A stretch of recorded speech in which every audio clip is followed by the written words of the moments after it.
Honeycrisp and Fuji are my two favorite apples. I like. There's not an apple I don't like, but those are my two favorite. Pink lady, you like a pink I love lady a pink lady. I'm a huge fan of a pink lady. The rosé of the apple.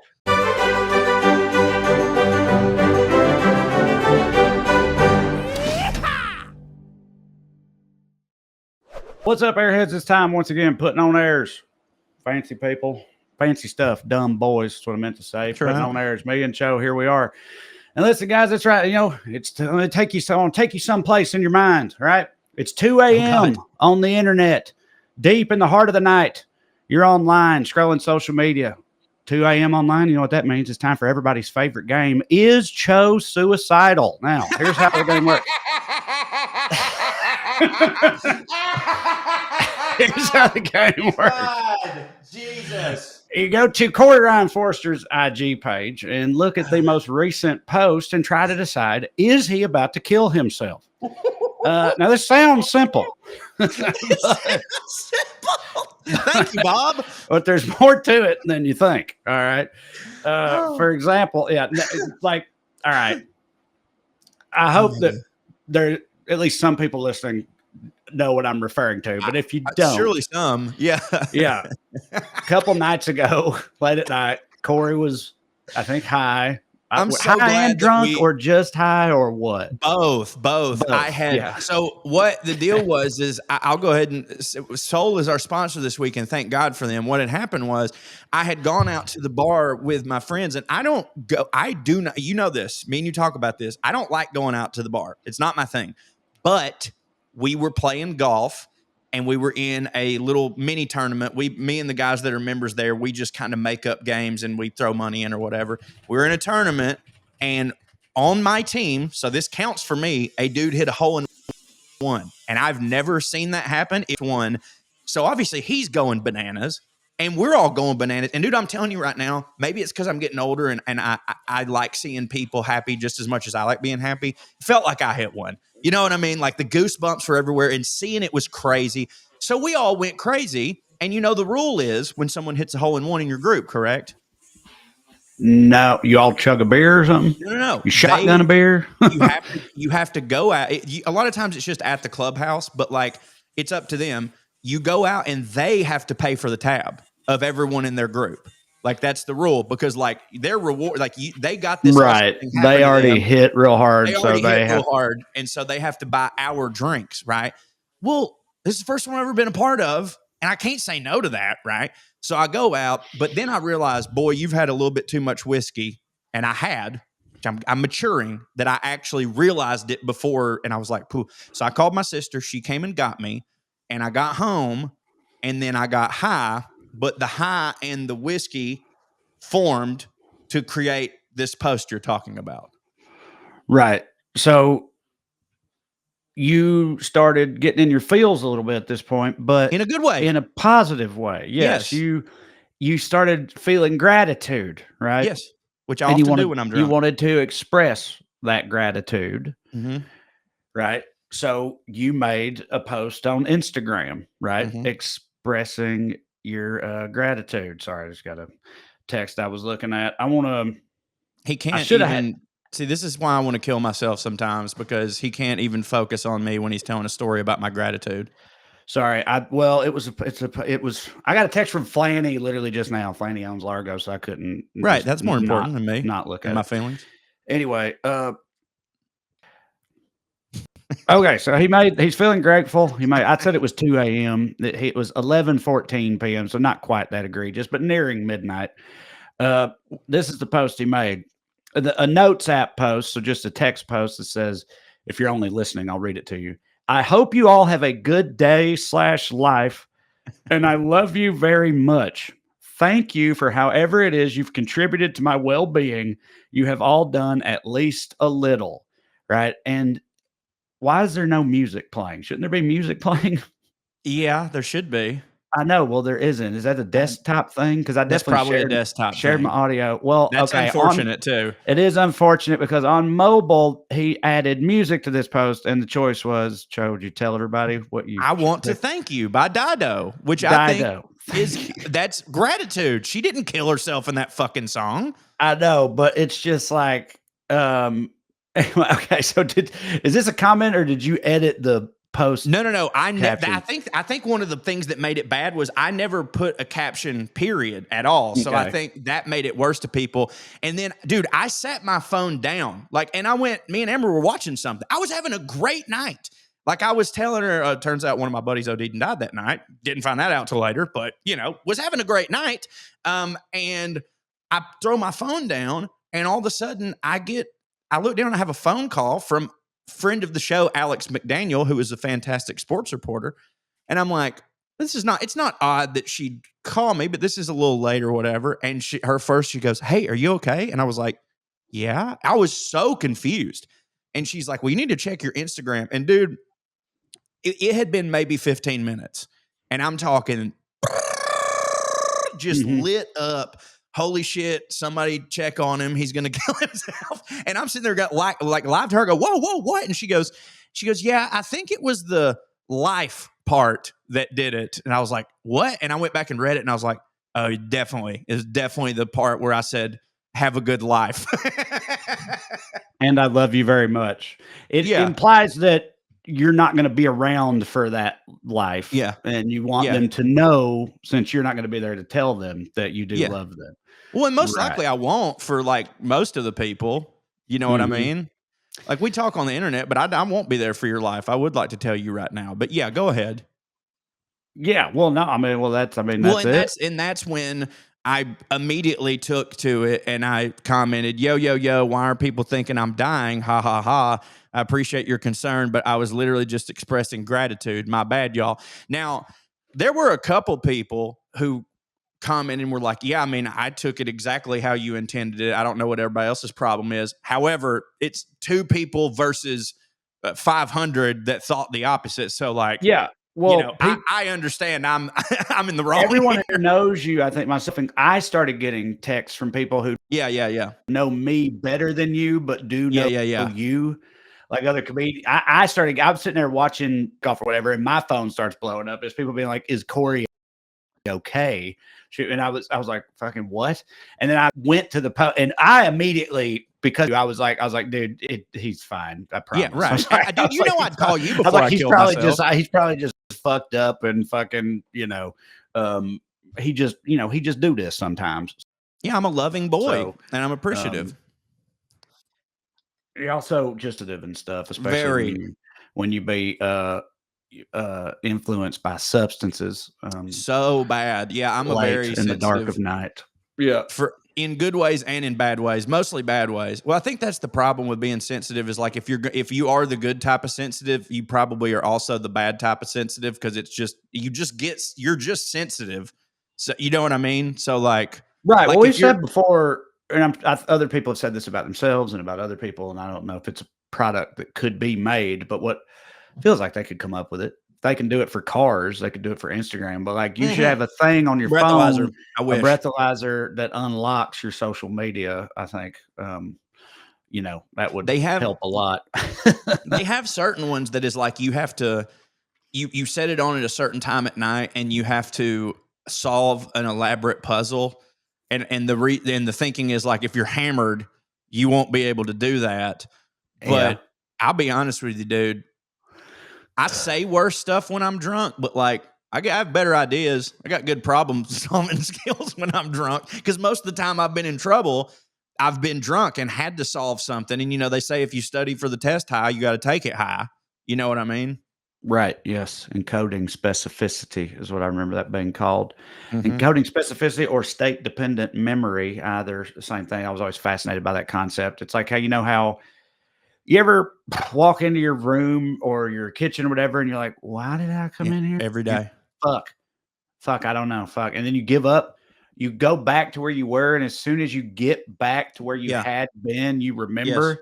That's because when you had the thought, oh, I should go get bologna or whatever, which I know you would never forget bologna. But if you have the thought, I should go. If you're in your living room, when you have the thought, that bologna's in there, I'm going to go get that. But then you forget when you get in there, when you get back to where you were when you had the thought, it can trigger it again. So a thing that I'll do sometimes to this day is if I'm about to take a trip, and I'm like, don't forget your fucking whatever contacts. Say it out Don't forget, loud a lot. don't forget contact. I mean, I'll do that, but what I'll do is like my keys are hung up in a certain place, right? So or they're in a bowl on a counter, but like the night before, I'll go to my keys because I got to drive and park at the airport tomorrow, so I can't leave without my keys, obviously. Right. So I'll go to the key the night before, and I'll reach out, grab the key, and like say out loud, like, "Don't forget the contacts," Yeah, right. And I put it back down. Then I grab the key again. Don't forget your contacts. Don't forget your contacts. Don't forget your contacts. And I like do that 10, 15 times. Go to sleep. Next morning, I'll either remember immediately and get the contacts, or when I go to grab the keys, when I reach out to grab the keys, my brain goes, "Don't forget your memory. Contacts." Yeah. And I go back. And This is this is another example of men will do anything but make a list, and it's true. We will not, because I won't remember to look at the list. What the fuck am I going to do with a list in that situation? I make lists when I go to the grocery store. By the way, no, I just don't do that. I just don't see how that. I could have put a reminder on my phone, which, by the way, I will do that sometimes too. You know how ADD riddled my phone is with notes and reminders and shit? It's almost to where now it's worse off that I've done it, because there's so many that now I can't even see them. You know what I mean? There's so many that they've become the end of my nose. You know what I'm saying? 3 times this month, I've lost my television remote only to find it in the refrigerator. And it was me that did it. How does that happen? I guess I stand up to go to I don't consciously remember doing any of this, but I guess I stand up and go, "Ooh, I want a snack." And I have the remote in my hand without knowing it. Then I open the fridge and go, "Ah, shit, I got the remote." And I go to grab something and I just stick the remote on the shelf real quick. Like, I'm going to put this, then I'll get and then I get into food mode and I just shut the fridge and I go out there and I'm like, I can't turn the volume up. What the hell? And now it's happened so much that I just know to look in the fridge and there it is. But you'd think if I have the wherewithal to know that I'm going to do it, I wouldn't do it. Yeah, I don't know. But, brains just be wild. They do. They do be. Yeah, not in a good way. No. Well, sometimes. Sure. But mostly no. Do you know what gastrodiplomacy is? I would say that is when you, as an Italian, don't berate a Chinese person over how they use noodles. You're just like, it's fine. We all do things differently. And I'm here to probably how fusion restaurants got started. They have to send a diplomat from each restaurant to like sort of meet at the food UN and be like, okay, obviously we can come together, but there's going to have to be concessions. Like, we're not going to be using any cream in this particular dish because that's not the Italian way, even though I know we're trying to Tokyo it up a little bit. And so that's gastrodiplomacy. It's a very good guess. I like the first thing, an Italian not berating someone for making carbonara wrong. Challenge level impossible as the can't not do it. But that makes sense. But no, that's not what it is. Have you noticed? Have you ever wondered before? Have you ever noticed or thought about the seemingly increasing number of Thai restaurants? Like when you were younger, like, do you feel like you used to be as many Thai restaurants, or even you weren't even aware of Thai restaurants, and now like they're all over the place and everybody loves Thai food and all that stuff? It's been the case for at least 10 to 15 years at this point, but like I feel like it happened in our lifetime. I'm not kidding. There's a file on my computer which I just uploaded because I just recorded it, of a 13-minute rant where I was talking about food. And in there, I mentioned that even it's Thai is my favorite form of Asian, though it's crazy to me because Thai is very new, because I was like, we're lousy with Chinese places, but we never had Thai. And now I see a new Thai place open up on the corner of it. Me and my friend Chris were just talking yesterday. And we have now our third within like, I don't know, 6 miles of me, which is crazy because like 2 years ago, I had to go all the way to Chattanooga to get it, and it was still barely Thai. So yes, Trae, not only have I thought about it today, and thought it worth recording my thoughts on. That's crazy. We haven't talked about this, have we? No, we haven't. Well, it's definitely not just in your imagination, and it's not just a matter of something becoming trendy or popular. It's more pointed than that, more Oh, is this like deliberate. sports watching? Sports washing? Well, they're not washing anything, but Okay. that is a direct result of something called the Global Thai Program, which is the Thai government. Nice. It started in 2002. They started an official government program with the explicit aim of opening up Thai restaurants around the world, with the goal of Gastrodiplomacy. gastrodiplomacy. Yeah, Right? you'll accept us if you accept our food first. Right. It's a And form of yes, like we will. soft power. It's not just that, it's also raising people's awareness about Thailand in general, which Thailand is beautiful. They got the most recent White Lotus season was in Thailand. It's also that making people aware of Thailand. So maybe they'll be like, oh, we should go there. It's not just lady boys. They also got drunken noodle or whatever.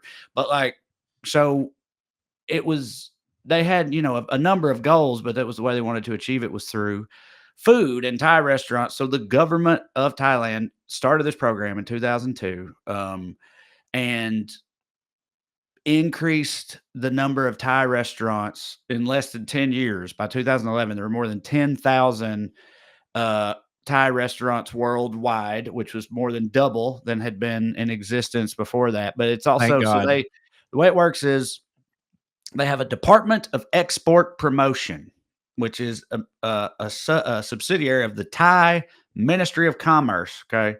And this governmental department, they hired all these chefs and stuff, and they put together they worked on dishes and business plans, and they wrote a book that they published about opening a Thai restaurant. It was like a guidebook, but they put together 3 different master restaurant plans that were cheap, casual, mid-level, and more sort of nicer, more elegant, more expensive.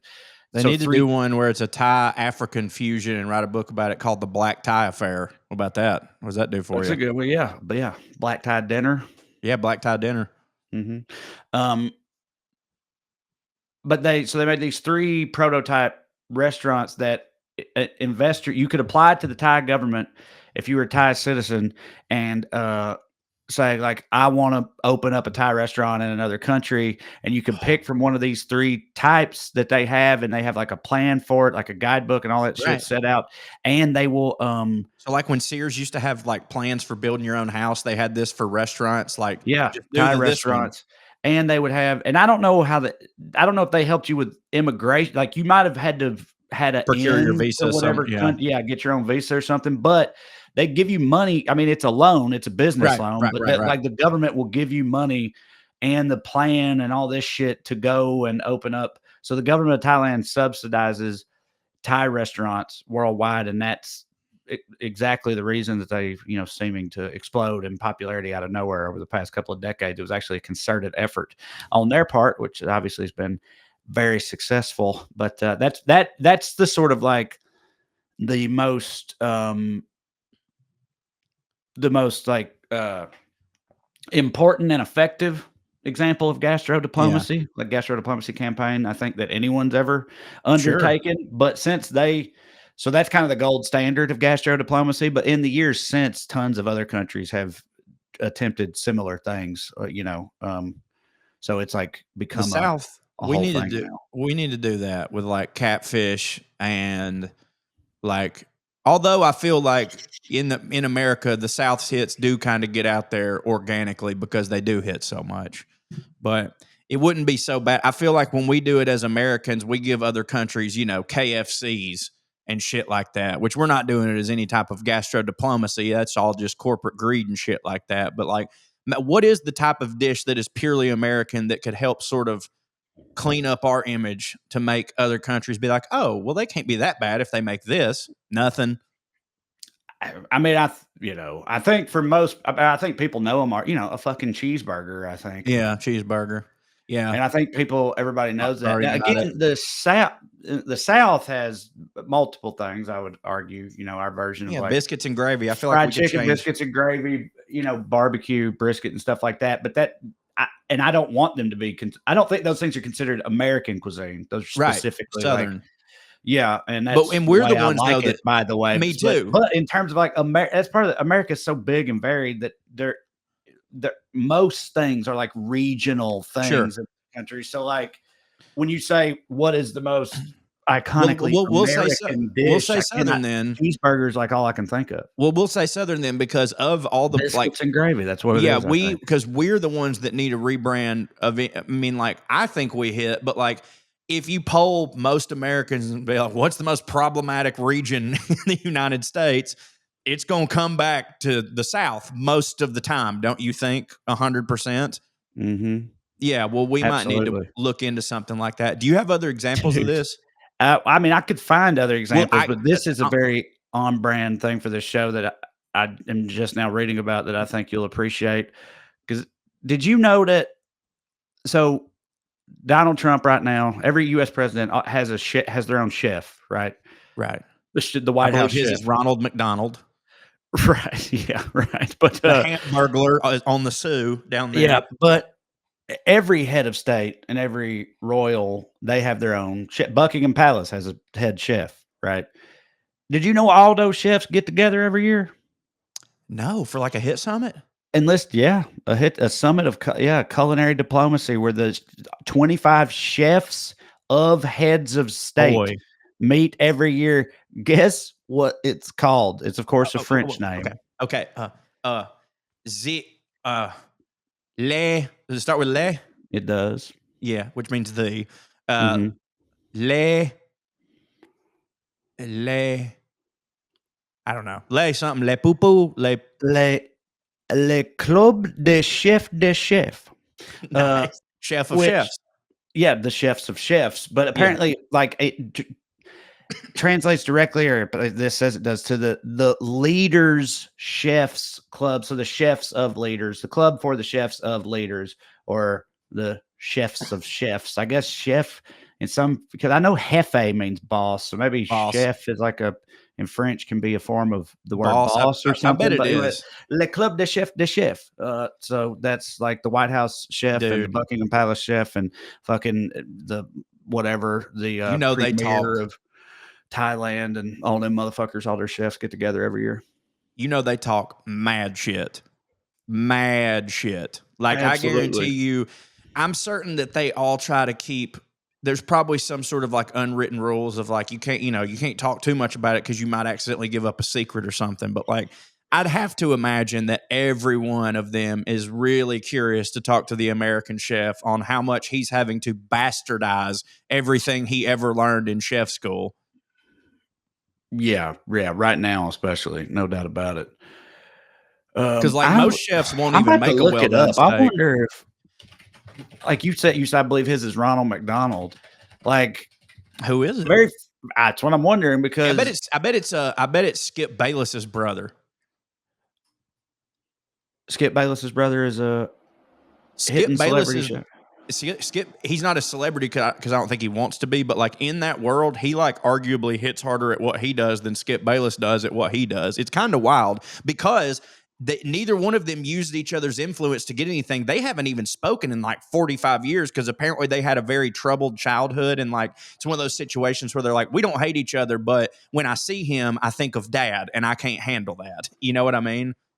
I was just looking up because there's a very famous story about there was a national championship winning team that went to the White House and Trump served them McDonald's or whatever. Yeah. So Clemson. as you said that in my head, I was like, what if he don't even have a damn chef? He just got a DoorDash guy. Well, I Googled it, and this is Google AI, but it says the position of White House executive chef is currently vacant. There you go. But apparently that's kind of a technicality because I guess the previous White House executive chef was Christita Comerford. Yep, he was on the island. She served as the executive chef at the White House for 20 years, basically 2005 to 2024. She retired, and they haven't. Yeah. Sure. But I mean, she was there the whole first time around, but maybe that's why she was like, I'm not doing this again. I can't do it again. Right. Yeah, it's like you've done it for 20 years, like you keep going, and then anyway, so they have an interim executive chef, a guy named Tommy Kerpradit. Dude, yeah. I can't believe this actually, because one of the many things that I came prepared to talk about is it's sort of like gastro diplomacy, but on a corporate level. Are you interested? Yeah. Okay.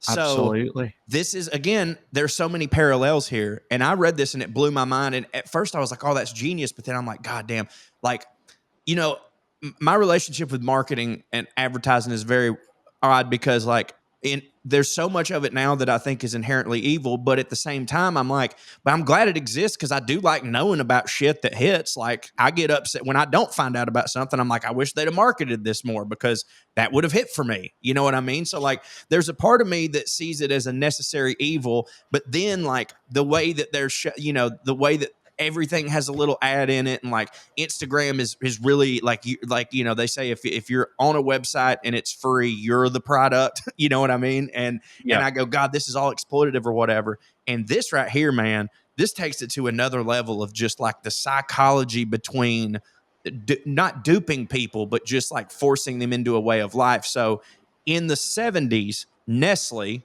one of the greatest, most no scars on their reputation companies in the world. Sure. Yeah. Nestle. I don't know if at this time in the 70s they had already been on there like we want to own all the water tip, but I'm certain they weren't great. Well, they had instant coffee and it was going ape shit everywhere and they were making a ton of money on it, but they noticed that like they weren't selling hardly any in Japan. And instead of being like, I guess Japanese don't like coffee, we still make billions of dollars everywhere. They were like, no, everything is pregnable. You know what I mean? We must be able to do it. And so they started going heavy on just marketing like coffee, getting Japanese stars to be like, oh, I like coffee. Coffee's great, whatever.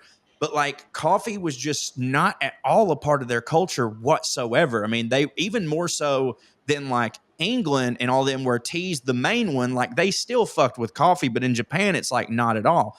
Well, they realized like this marketing doesn't matter what we do, how many millions we pour into this, it's not moving the needle. So they brought in a psychological consultant, not just a marketing consultant, but a psychological consultant who argued that like most consumers like things because they are locked in to some sort of early childhood emotional association with the product. And because nobody in Japan has that because they haven't had coffee, this is always going to seem foreign and weird to them. And they were like, okay, well, how do we get past that? And basically the guy goes, you have to just get over the notion that you're going to be able to sell coffee to the current adults of Japan. That's never going to happen. So what you need to do is be thinking 15 years down the road. You need to get the kids. And they're like, well, we can't sell coffee to kids. They're like, no, you can't. But you can sell coffee-flavored ice cream and coffee-flavored candy and coffee-scented stickers and all this shit. And they did that. And so all these kids then grew up to be coffee drinking age, and they had an emotional response to that because coffee, not the drink, but the smell of it and the idea of it was locked into their emotional core as children. So this was a 15-year plan of like, we're not going to make any money right now, on this, but like, ain't that fucking crazy? That is crazy for sure. I thought you were going to say that like they got Nestle struck some kind of deal with like, the people that made the Pokemon cartoon, right, Yu-Gi-Oh, or something, whatever the huge cartoon was in Japan at that time for kids. They struck some kind of deal where the main character started drinking coffee or something like that. I'm sure that happened too. I'm certain that happened too. Why wouldn't it have? But like, just the idea of this, like, first off too, it's like, I don't respect corporations, but like one thing that when you look at things and you go, yeah, there's no wonder that's on the NASDAQ or whatever, is like the foresight to be like, oh, we're looking for that 15-year down the road dollar. You know what I mean? We're looking, and by the way, now Japan is one of the most coffee consuming countries in the whole world. And it's all because of Nestle. So like, again, they would have been fine without it, but like, it's just so crazy. Those corporations, they're not happy unless they have everything, like literally everything. But like, that's a kind of gastrodiplomacy, correct? Like it just a privatized one. You know what I mean? Yeah, that's why I don't think it would be diplomacy. I guess, but right? You get why I think it's similar. Yeah, it is definitely similar. It's like, yeah, like I mean, it's a marketing campaign or whatever. Yeah, and like a a Psy very Op. effective one, and a Psy Op, yeah, for sure. How did or like you say, thinking 15 years down the road, what about like whiskey distillers, man, that They have to age do a that. whiskey for 20 fucking plus years, whatever? When they start, how do you start with that? You have to just like be a hobbyist who gets good at making whiskey, and then you have a batch that's finally ready after 20 something years, but now you're already 50 or fucking Right. whatever, and then you sell that, but Yeah. and you've got more coming because you started. Like, if you have to age it for 25 years, you started your first batch 25 years ago? The first one is just now ready, but you made a new batch every year after that, and you ain't been able to touch none of it for a quarter of a fucking century. Yeah. Now, and then once the first one's ready, then you've got it in perpetuity. After that, they'll keep coming. But like, that's wild to think about. And I know that, I guess they make rock gut first, where it's like they do. the stuff you don't that's why they have age, different brands of right. But some of them were like high-end ones or whatever, ones. they're only super aged, right? And they're also old as fuck. So again, they've had the operation up and running for a very long time now. Sure, and so they've got ones coming of age every year. So it's not a problem. But how'd that get started? Like the patience that requires is wild. I've heard a little bit about this when I was, you know me, I know a tiny bit about everything. I was very privileged to go to the George Dickel, the first unbottling or uncorking of their brand new 25-year or 15-year something. There was some new thing that they've, been working on for a long time from this old recipe. And I was fortunate enough to be invited to go there, got to hear Warren Treaty play a private show. Amazing, in a tent with warm cider whiskeys and stuff. And so they gave us a tasting, and then they had, similar to what we had when we were in Scotland, they had like the historian come around and tell us all this shit. And oddly enough, that I found and this is no disrespect to them, it's still good, that it didn't do anything for me. Like, I liked the 10-year better. You know what I mean? And that's just personal taste. I was expecting it to be smoother because I thought that's what it did in there, was get smoother, but like it felt a little harsh to me. Anyways, I was talking to that person afterwards because I'd had a couple whiskeys and I wanted to know way more than what he shared to us. And I was asking him a similar thing. Like, I was like, so 25 years ago, they got this idea and they just kind of got to go, hope it hits, Right. Hope right. Like, what if you uncork that motherfucker and it don't hit, I thought now you've been making the same thing. Right.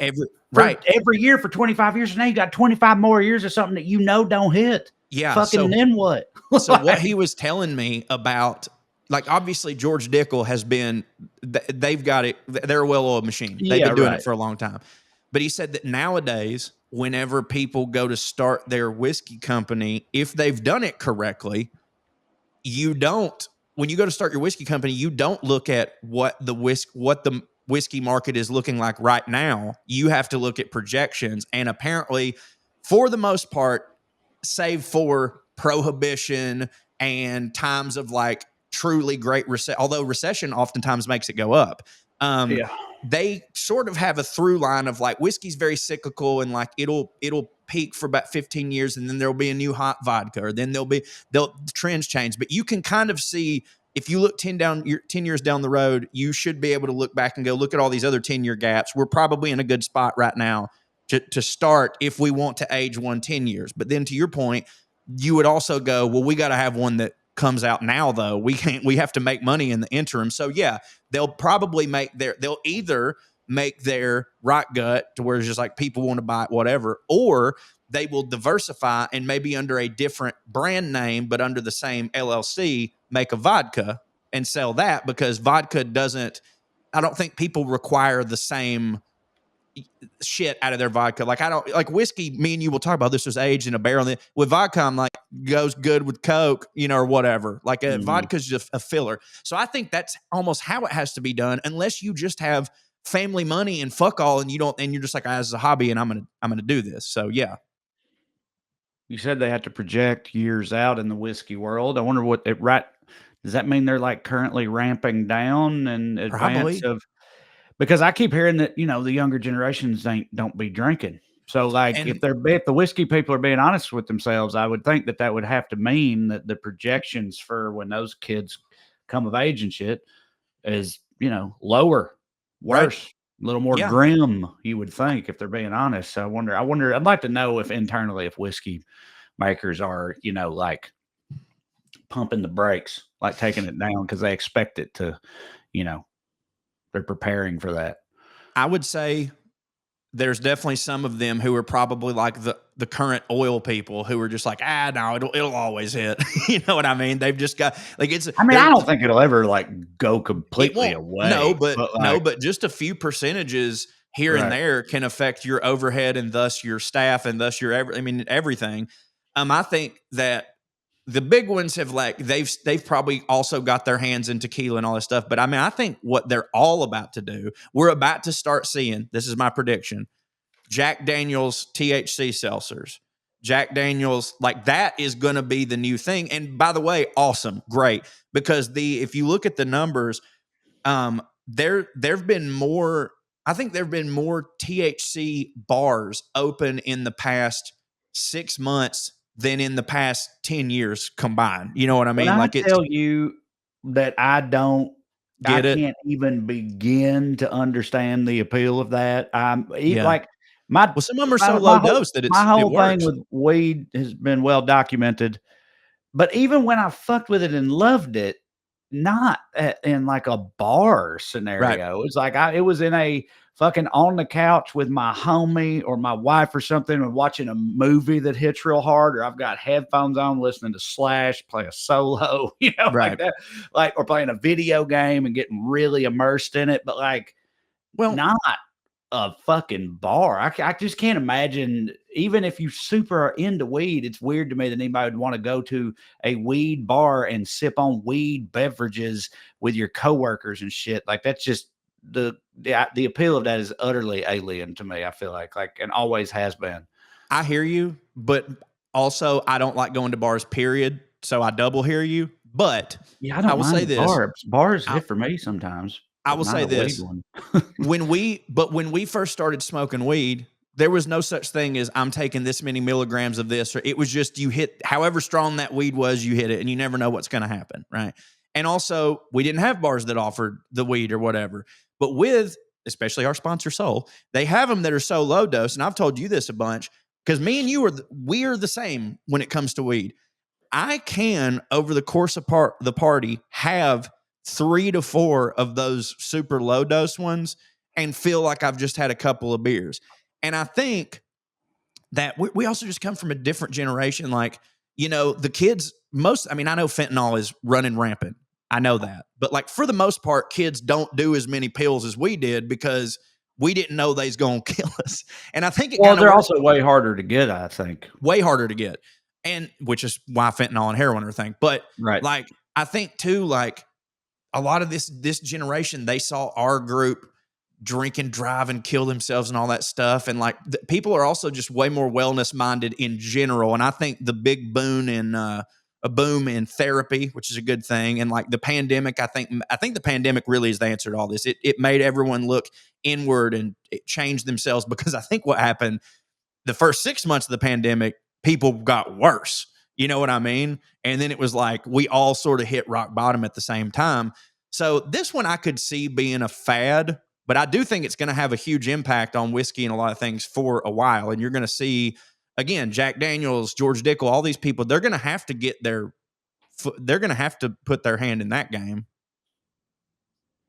They can try, but they got some of them, like Jack Daniels, especially, and some of those definitely have the wherewithal to make that happen. But there's already, but there's only so much room in any given market for any number of people. And there's already, I'm sure, some heavy hitters that are branching out into that. If they're going to do it, they need to do it soon. I also feel like, and I could be wrong, but to me, I feel like there's an inherent branding problem with that proposition, because booze from Muskogee people. Booze and weed for some people, hell yeah, hits real hard. But for other people, it's like, phew, that's too much. Meaning like, even, and I know you're not saying it's a Jack and Coke that also has THC. I know you're not saying that. But Jack Daniels is so heavily associated with booze that I don't care if they're like, no, there's no booze in this at all. This is just a THC drink. If it's branded Jack Daniels, I think people are going to be like, what the fuck? I'm not trying to paralyze myself. I'm trying to fucking, I just think that I think they're going to have a problem, like I said, with I'm not marketing. saying it's going to work. I'm not saying it's going to work because you're right. Like just because a heavy hitter does something does not mean that it's going to work. And sometimes they make horrible decisions, just like you remember the whole Gatorade Snapple fiasco, don't you? I don't know. Maybe when you tell me, I might remember. Okay, so back in the early 90s, Snapple is just this teeny tiny mom and pop shop brand. And they very specifically only sold to mom and pop places. And I think they come out of Brooklyn or something like that. They were like a bodega drink. And it was neat for people because they're like, you can't get this at Sit-Go. You only get these in bodegas or whatever. And I remember specifically one, like Seinfeld used to feature Snapple a lot. Jerry would always have Seinfeld because he'd go to the bodega. And that was like very much we're trying to get some local New York color on this. Of course, he would have Snapple. Well, Snapple then blows up, right? And the people who decided to buy them were Gatorade. And Gatorade was like, dude, this is such a popular, cool little brand. Like, once we put our Gatorade stank on it, it's really going to be something. And they bought them for like, dude, like close to $1 billion fucking dollars, like a lot of money. And they took them and they were like, yeah, it's fine. Like, sure, this is a small batch mom and pop tea and we're Gatorade and we do completely different things. So people like Jack Daniels and weed or whatever, but we're such a heavy hitter. We're going to put our marketing behind them and we're going to make this thing explode. Well, one part of their marketing that really made them popular in those bodegas is they had this woman named, I can't remember her name. I wish I could. She was awesome. The Snapple lady? The Snapple lady, but I can't remember.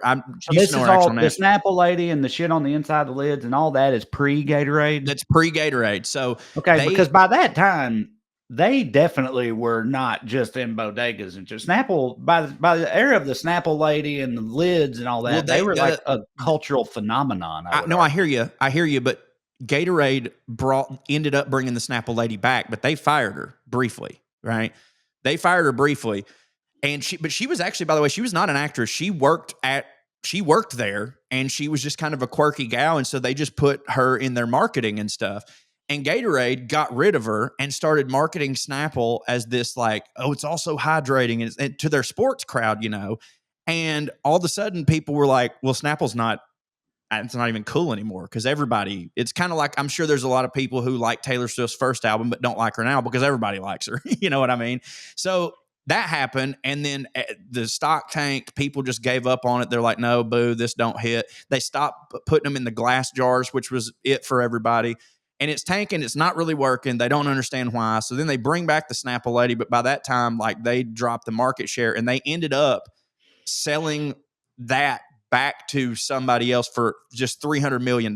So again, almost $1 billion, sold it for $300 million. And I think a lot of the point is like, yeah, people didn't associate Gatorade with that stuff. And sometimes the big players, when they try to put their stank on something, it actually ruins it because they don't think about the thing that made it hit to begin with. I mean, I would argue that is more often the case. Sure. If a giant corporation gets a hold of something that hits for people, they're probably going to ruin it because they're going to fucking, corporatize it and streamline it and focus group it and all that shit to fucking death and end up taking all the charm out of it. Having said that, I mean, Snapple, they still hit. They do still hit. Snapple, you can still find Snapple. I'll of course Snapple every now and then. Zero. Well, sugar, Snapple was never the problem. It was what they did to Snapple. But no, Snapple still hits. I think probably Nestle owns them now. Yeah, let's find out real quick, and then we're going to take a break. Who owns Snapple? I bet it's Nestle. Dr. Pepper. Oh, nice. Hey, two legends there. I didn't know this. Dr. Pepper's independent, and sometimes it's bottled by Pepsi, and sometimes it's bottled by Coke. I knew that. No. Well, I'm not saying that isn't a thing, but Dr. Pepper had a recent massive merger in 2018. You know who they merged with? Oh, don't tell me it's Jake I don't think Paul's I'd ever heard this before until just now, or if I did, I'd forgotten it or something. Okay. Who was it? Oh, I thought you were going to get you said no, I tried. Right? Keurig. Really? Yep. I did not know that at all. Keurig came in the game, popped off real hard. So, and I feel like they've fallen off a decent amount. Yeah, I think they were definitely kind of a fatty type thing, and people at a certain point, even the dude that invented Keurig pods, He like got regrets upset. it. Yeah, like almost Labradoodles like too. like the dude who invented the assault rifle or whatever. And golden doodles. Like that's how that guy feels. That's funny. Yeah, all that. But yeah, he's like, I've ruined the world, you know, with it because they're so bad for the environment. But super convenient. Dude, they were real convenient. I loved them at first. That merger happened in 2018, so I'm sure but it's wild that something could come out of nowhere like Keurig and hit hard that you're a peer with Dr. Pepper, which is one of the premier, beverage brands in this country for 50 plus years. But anyway, is crazy. Keurig, Dr. Pepper, they also own Mott's applesauce. And, I'm a big fan. Fruit stuffs. Where you at on applesauce? It don't not hit for me. I couldn't tell you the last time I actually fucked with applesauce. Oh, well, I have a baby, so correct. So it's when mine were little and we kept applesauce, I'd fuck around with applesauce here and there just because it was around, but it ain't really around anymore, and I don't buy it. I don't go out of the way to buy it, but obviously I let Bane eat this stuff because he should. But let me tell you something: organic, no sugar added applesauce, boo. Get the fuck out of here. I know that that's what they should be eating, but the shit we had when we were kids, that full sugar with the cinnamon in it, oh my God. I know that's why we ain't got teeth, and I know that's why we're fat, but like, man, you talk about a disappointment. The first time I bit into my son's current applesauce thinking I was about to get taken back to my childhood, no good, don't hit. Yeah, I'm not sure if I've ever even had a fucking like non-sweetened, just regular ass applesauce. Because why would you? Boo. Right. It somehow tastes, even though it comes from an apple and they're like, no sugar added, apples are sweet. You know what I mean? But then for some reason, when they put it in this sauce form, I'm like, I'm not getting any of the sweet. Like I ate a goddamn, you know what I had the other day, Trae? This is a new brand of apple that is native to Ellijay, Georgia. It's and they let this girl that works at the farm there name it. It's a Ludacrisp, right? It's a mix between a Honeycrisp and a Fuji, and she decided to name it Ludacrisp because she likes Luda and it's from Georgia. And I'll tell you what, buddy, man, it's unreal. And Fuji and Golden Crisp are probably my two favorite apples. I also am a fan of Honeycrisp, Cosmic Crisp, Honeycrisp. Honeycrisp and Fuji are my two favorite apples. I like. There's not an apple I don't like, but those are my two favorite. Pink lady, you like a pink I love lady a pink lady. I'm a huge fan of a pink lady. The rosé of the apple. Absolutely, yeah. Granny Smith are good, but I in certain scenarios, like I don't want to just eat a Granny Smith. I will. Granny Smith is very good paired with cheeses because that tartness, like if you put a brie on a slice of Granny Smith apple, drizzle of hot honey. Oh, boy, spank my ass and send me to Rome, son. You know what I mean? Let's take a break. We'll be right back after this. Let's talk about wallets. What do you think? I've been a wallet carrying man since I was a wallet carrying boy. I was probably 13, 14. Look at that sleek, sexy thing showing you there. I'd always been a bit of a leather brick guy. I sit kind of cockeyed because I got a big old fat, it's fat stacks, baby, but still not super comfortable. Wallet in my back pocket. It causing me back problems as I approach, get further into middle age. So I need to do something about it, get a little slimmer, a little more unique, a little more modern in my wallet game. And that's what Ridge is all about. Ridge, this week's sponsor. Look at this. Sleek, chrome, futuristic, looks like fucking RoboCop keeps his credit cards in that son of a bitch, baby. Ridge 2.0, the most refined version of the Ridge wallet yet. They've been perfecting the wallet over there at Ridge for 12 years and counting now. Their newest model is 10% lighter. They've made it more modular than ever with improved cash straps, money clips, and AirTag attachments. They got over 50 plus colors and styles to choose from, so you ain't got to go with the chrome. You can get like Mace Windu's lightsaber color purple, I think. I got the coral. Peach, orange, coral. It's sort of a coral. My light might be not reflecting it well, but it's a very nice it matches my wife's summer beach bag, which is why I did it. I like us to coordinate. Got to. Ridge wallets have an industry-leading built-for-life warranty, so even if your wallet does get lost or stolen, they have you covered. It'll give you peace of mind knowing that Ridge wallets have RFID blocking technology, so that keeps you safe from digital pickpocketers. They have over 100,000 five-star reviews, which is proof that Ridge is a gift people love getting. They're not just about wallets. They also create premium everyday carry essentials like key cases, suitcases, and their game-changing power banks right here. They actually sent me 2 of these, which is sweet of them. My wife carries hers in her purse literally all the time because she's one of those battery weirdos, never keeps her phone charged.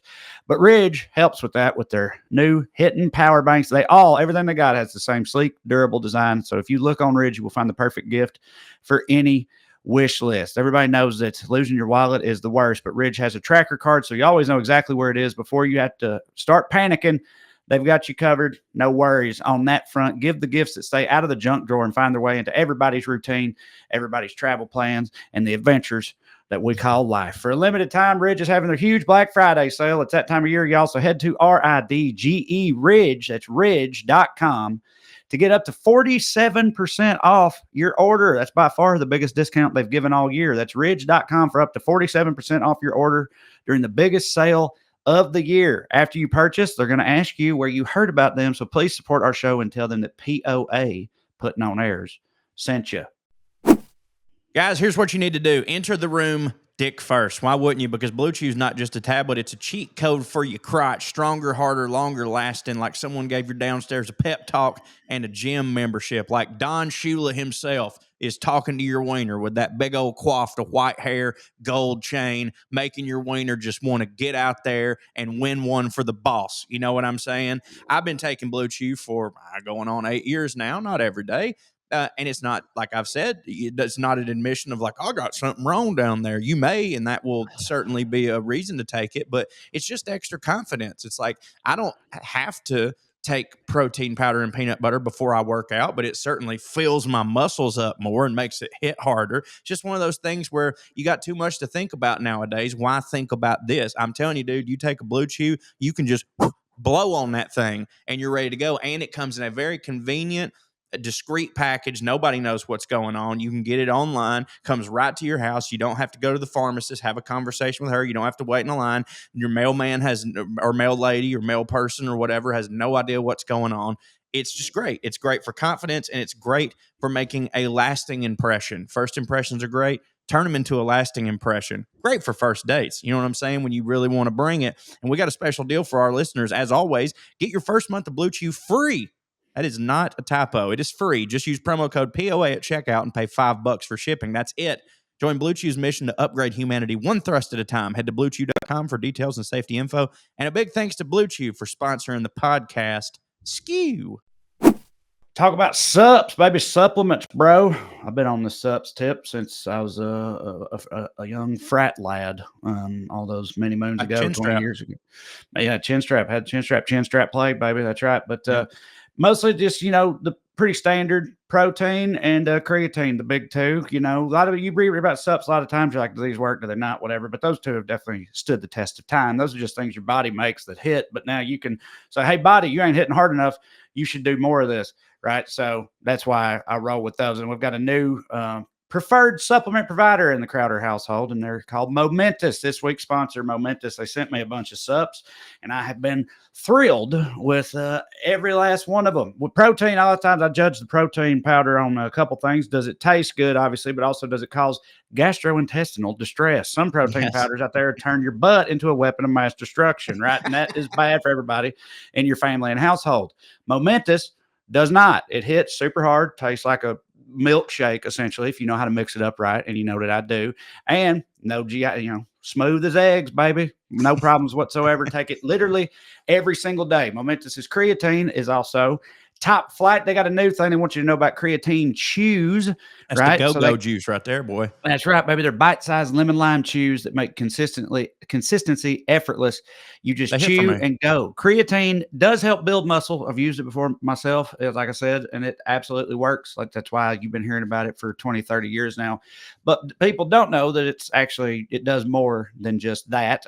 It also helps with strength, focus, recovery, aging. As you're getting older, you don't get as sore. You don't stay as sore for as long if you are using creatine. And also it even helps with your cognitive performance. And now Momentous's new creatine chews deliver exactly 1 gram of CreaPure creatine monohydrate, which is the gold standard. It's single source from Germany and NSF certified for sport, which means it's independently tested for purity, safety, and label accuracy. This stuff is trusted by Olympic athletes, professional sports teams, and elite military operators, and just super cool dudes like me and Cho as well. Momentous spent years testing until they created the first chewable that actually meets the Momentous standard, which is uncompromising science, meticulous sourcing, and real transparency. No artificial sweeteners, no fillers, just science-backed, clinically proved performance in a portable, craveable formats. Whether you're training, working, traveling, or all of the above, that's what I do. This is performance without pause, made to support your body and your brain every single day.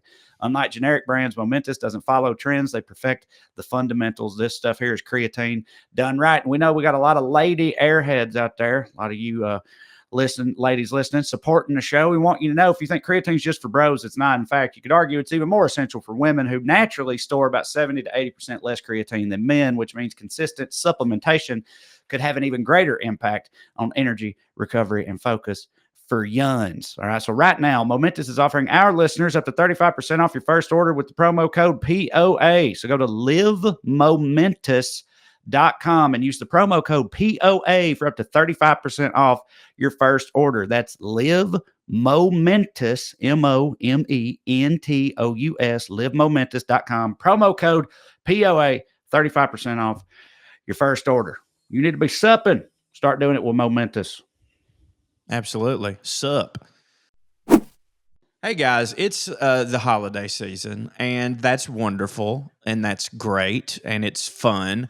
But also for people like me who are trying to cut down on the booze a little bit, it can be sort of a triggering season, I'd say, because you got all these parties and half of them you don't really want to go to. And I'm always like, well, I'll just have a drink at this one. But then there's another party the next day, and then I feel bad. I'm hungover and I'm gaining a lot of weight because of all that sugar, and I'm boozing it up and I'm eating so much. And what can I possibly do at this party aside from this? Well, I'll tell you. Our friends at Soul have some of the best THC gummies, and also my favorite thing, the out-of-office beverage, which is a low-dose THC situation. They have them in several doses. I do the low dose because I have, for some reason, a low tolerance when it comes to THC, which is good.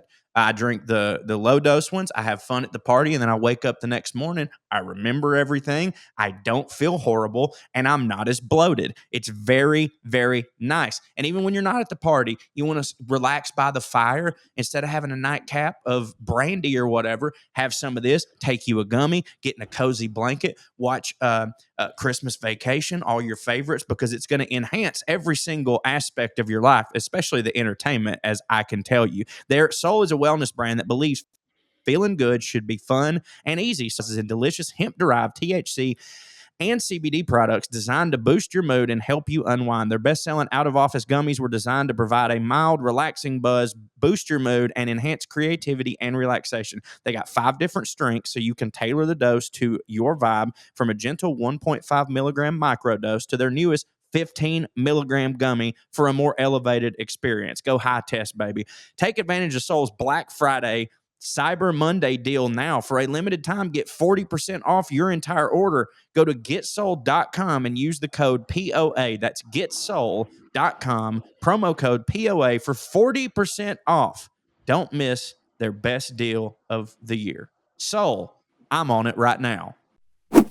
All right, and we're back. Just real quick, here's some of the things that are owned by Keurig Dr. Pepper. 7-Up, I knew that. Dr. Pepper and 7-Up was always a package deal. I don't know about always, but my whole life. So 7-Up, A&W root beer, A&W cream soda, Canada Dry, Hawaiian Punch, Keurig, Mott's, Dr. Pepper, Nestle. Yeah. They were the answer to Brisk. Right. I mean, I know what Nestle is. I guess I just always assumed it was. It is. This says it's a Swiss brand of iced tea and other beverages owned by Nestle, but it's listed as a brand under Keurig Dr. Pepper. How the fuck does that work? That's what I'm saying. Nestle, I was always like, that's Nestle's tea. Of course. Why wouldn't it be? So why would it be listed here? All right. Schweppes, Snapple, Squirt. You a Squirt man? I love Squirt. Squirt has rebranded.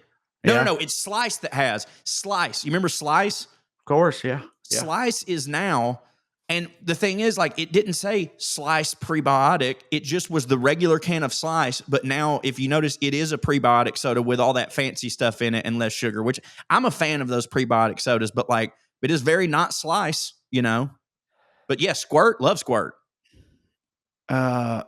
Okay, so Nestle does own Nestea, but they license the product and distribution of it to Keurig Dr. Pepper. Taxes, I guess. However the fuck that works. Anyway, here's just finishing up the list of things that they own. Sundrop, literally the only thing my father-in-law drinks. That's it. Christian. That's the only liquid he consumes is Sundrop. It's good. Swear to God. Sun-Kissed, Yes. Venom energy drinks. I've seen those, but I thought that was like a offshoot of Monster. I thought it was like Monster's Venom energy drink. No, why they got to be so extreme? Verner's vanilla ginger ale. Verner's? Yeah, I was about to say Verner's. That's a Detroit thing. God, and I'm too fat. Yoo-hoo, baby. Oh, boy. Chocolate water, boy. All-time classic. Chocolate water does hit. RC Cola and Diet Right. And Knee High. Peach Knee High. Also owned by those, yeah. You should not be able to name an obscure ginger ale and me tell you its location. You shouldn't. I shouldn't know that. I should know math. All those things hit for me. I'll be honest with you. I try not to have brand loyalty. I'm more of a Barks guy when it comes to root beer. Like a bark. It's got bite. It don't not have bite. That's true. But so you're that's their phrase. I know Barks has bite. I know you're anti A&W. Not anti. If there were two there, I would choose Barks, and I think it is. Does Barks have a cream soda? Because A&W's cream soda is also. You like cream soda, baby? Right, I know. Yeah, that's what I figured. So yeah, well, A&W don't score you no points. It does. Not in the root beer game. Or you IBC cream soda. No, I'm an IBC. Now, hold on. But if IBC's on the table, I take IBC over any of them. Sure. Okay. IBC over any of them, because with IBC, you've also got the cream soda. They do a sarsaparilla, which I think sarsaparilla and root beer are basically, they're cousins at least. Stewart's also makes a very fine root beer, but I think IBC, man, an IBC cream soda right now, that would, if hit the I think if someone could create, they said, here, Corey, this is a 0 sugar IBC cream soda, but it tastes exactly like regular. And it's got I could give up all drugs and alcohol. If I could have just 50 IBC cream sodas a day, I'd be good. I'd just anytime I needed anything else, just grab the cream soda. Where are you at on ginger beer? That they make mules and stuff with, but just the drink itself. I was very disappointed when I found out it was non-alcoholic. Right. Me because too. I like it. And I was like, wait, what's the point of this? Right. 100%. I had the exact same reaction. Don't call it beer. Okay. Right. Okay. I thought the same thing because it's one of those things came out of nowhere. Like we were talking about a minute ago. It's like, where the fuck did this come from? And all of a sudden it's everywhere. And I was like, ginger beer, that's the new hotness. I was like, I like ginger, I'll get drunk hits. And they're like, oh no, it's not alcoholic. And I was like, well, what the fuck? Like you said, why call it beer? But then I realized root beer's the same thing. Years later, fucking and ale. Beer, ginger ale. Ginger ale. Exactly. I know, right? Because we heard about them when we were young. I know. That's what I'm saying. You hear about that when you're a kid and you don't think twice. And then I go 4 or 5 years being like, ginger beer. Who the fuck do they think they are? And then just one day I'm like, wait. Root beer, ginger ale, like it's literally no different. Like so what the hell am I talking about? Ginger beer and ginger ale, though? I don't know. I mean, beer and ale is not the same thing, exactly, right? Isn't ale so I guess I don't know. But ginger ale is ale made with ginger, and ginger beer is beer made with ginger. I know, but beer can't be a catch-all because ale is a type of beer. There's nothing that's just beer. I know. There's nothing. You know what I mean? Like ale is a specific type of beer. You can't just say, what's your favorite type of beer? I just like beer. No, you either like a Pilsner, a stout, an ale, an IPA, a Bock, I want to drink. You know what I mean? This says ginger ale is a sweeter, milder, carbonated beverage made with ginger-flavored syrup like any kind of soda would be. Ginger beer is stronger, spicier, and is traditionally actually brewed or fermented, which gives it a more robust taste. But ain't if it's fermented, it got booze in it? You ferment onions and eat them. They don't have to have booze in them. Yeah, I don't know, bro. But Fuck, you said something just a second ago. What'd you say just a second ago about fucking beer, ale? You gotta have yeah. a type of beer, stouts, box, double IPAs.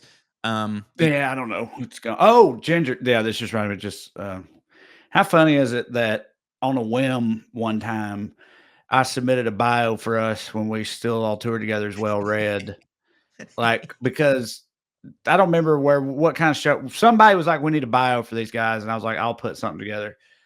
And so I put Well Read consists of Trae Crowder, and then in parentheses I put the liberal redneck, and then I said Corey Ryan Forrester, and then in parentheses I put the buttercream dream, right? Because this was that era for you. You were still doing that more often, and it was a thing. Both those that's just accurate. Right. And then I got to Drew, and I just like literally just it popped in my head without even thinking. I put and Drew Morgan parentheses the ginger ninja, right? I sent that and forgot about it. These people and forgot that I did it.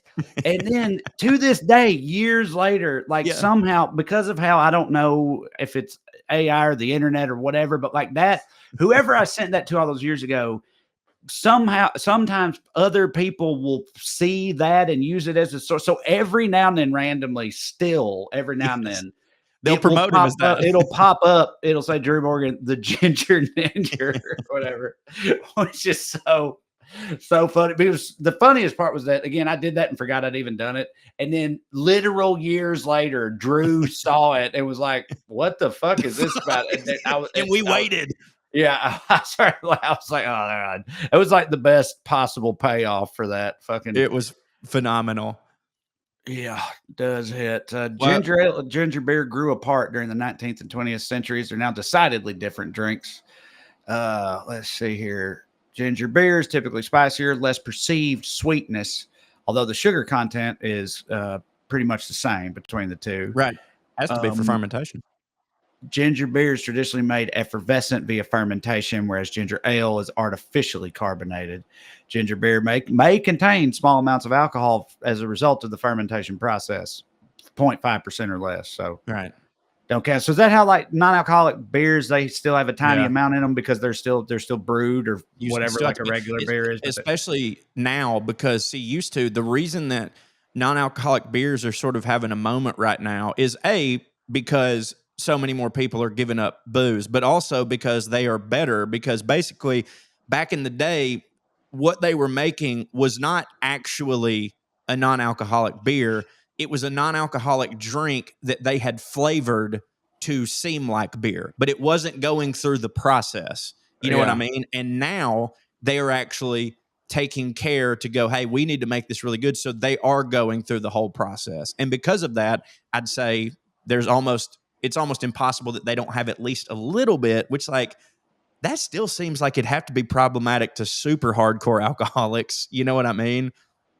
What, having any at all? Just even if it's just 0.2, like just knowing what's in there somewhere. I'm not saying it's not problematic to them, but I mean, I'm saying when I worked at O'Charlie's 20 years ago, we had NA beers that had they had like again a very tiny amount, right? But they definitely even back then they had alcohol in them. Yeah, again, or maybe such a minuscule amount it shouldn't matter, but they definitely did have some. Because I remember thinking when I learned that even back then, I was like, well, how is that okay? But I think it's just so small. Because, dude, like cough syrups have that much. 10%. Do they have more? Yeah. NyQuil has 10% alcohol by volume, dude. That's a shit ton for something that's not an alcoholic drink. That's why it hits so hard too. Yeah, I don't know where you're at on this, but I've always felt like medications, over-the-counter medications, in my opinion, essentially none of them do literally anything except NyQuil. For NyQuil, and the only reason that NyQuil does something is because you take it at bed and it puts you to fucking sleep. Right, sleep. Yeah, so which is important. Isn't doing nothing. Like meaning none of it. If you got a fucking cold, like Dayquil or any of those other things, like they ain't gonna do shit. Like Tylenol and ibuprofen and stuff will treat pain and fever, yes, but like if you have cold symptoms, in my opinion, there's not a thing you can buy that does literally anything unless you are down to go to sleep, and then you take NyQuil, go to sleep, and that obviously helps. But that's all it does. Yeah, I don't. They don't do anything. They definitely don't do anything to cure. I think those two things are basically just to provide you comfort whilst you get through your thing. Because, like you said, when you're sick, the best thing for you is to stay hydrated and get enough rest. So, like, it forces you to get that rest and sleep through the night. I mean, I'll take that shit every night. And also, the Dayquil, what it has in it, it's got large amounts of acetaminophen, which is the main ingredient in Tylenol, which reduces your inflammation, helps you with your headache, and also there's a tiny bit of caffeine in it. So essentially, it just makes you feel a tiny bit better while you're sick so you can carry on with your day. But yeah, as far as like healing properties, you can put as much fucking elderberry in that shit as you want. I agree with you. It ain't doing a goddamn thing. Says us two scientists. We're about to I get don't even so much necessarily. mail. I don't even necessarily mean like. I know it doesn't cure it. What I mean is like, Right. yes, acetaminophen, right? It will keep your fever down. If you have a Sure. headache, it will treat pain and inflammation. I know acetaminophen works. I'm not been convinced otherwise by RFK Jr. or nothing. Oh, I know right. That's his acetaminophen thing. works. I'm saying if you got a cold, so you just feel like you just feel like shit, and you're all snotty and coughing, and you're all that stuff. Like nothing's out there that does anything for any of that. So you don't believe Mucinex works? Flonase? I'm not saying it. No, not really. I love this take. Print it. Well, it's medicine probably just don't hit. It's just like if you sick, if you like in the throes of a cold, all you can do is just wait until you get better. Yeah. I'm not saying they don't do literally anything. If you feel like you got hit by a fucking truck and you take some Dayquil or Mucinex or whatever, you still gonna feel like you got hit by a fucking truck. Absolutely. You know what does work? It's not really gonna help. What? Adderall. It make you now. Don't you know when the Adderall wears off, you realize, oh shit, I'm sick again. But like, I'm not. By the way, I'm not promoting that. All I'm saying is there was days. Remember when we was on the road one time and we all got sick in Nebraska, and boy, it was hell. And like, you know, a lot of artists talk about like, and you can get this where it's like you have a show health, which is kind of like a dessert stomach, where it's like no matter how full you are, you can always have pecan pie. That's just adrenaline, is all that is. It's adrenaline, right? And Adderall gives you insane adrenaline. It like we get it naturally when we perform, but like I'm not getting it naturally just being at my house. But if I was sick and I had a bunch of shit to do, I'd get one of them from my relatives, and I would just be, I'd be like, oh my God. Like a couple hours later, I'd forget that I took it. And I'd be like, everybody's like, are you feeling better? I'm like, oh, I'm great. Yeah, no, I'm good. Then the next day, it's like that sickness was like, all right, okay, we're going to hang out. And it's in your stomach lifting weights. You know what I mean? Like, we'll show this motherfucker. And then the Adderall wears off and you're even more sick. But like, that shit's a miracle. That and Ozempic, two wildest goddamn things that have ever happened to this world.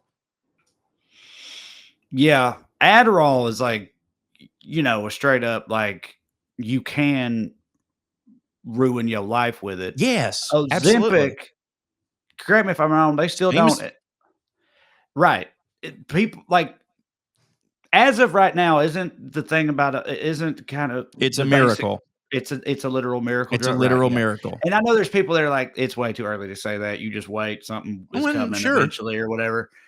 But as of now, right, it seems to be like people so get it while it's hot. No, you can fucking, it's fine. Like it's not first ever drug for which there's not really a downside apparently. But and it's also another example of great inventions that we got completely by accident.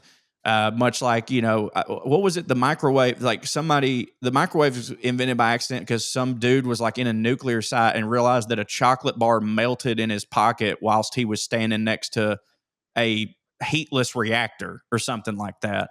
And then I think they were even trying to make it do something else. And they were like, fuck it, put your chicken in there.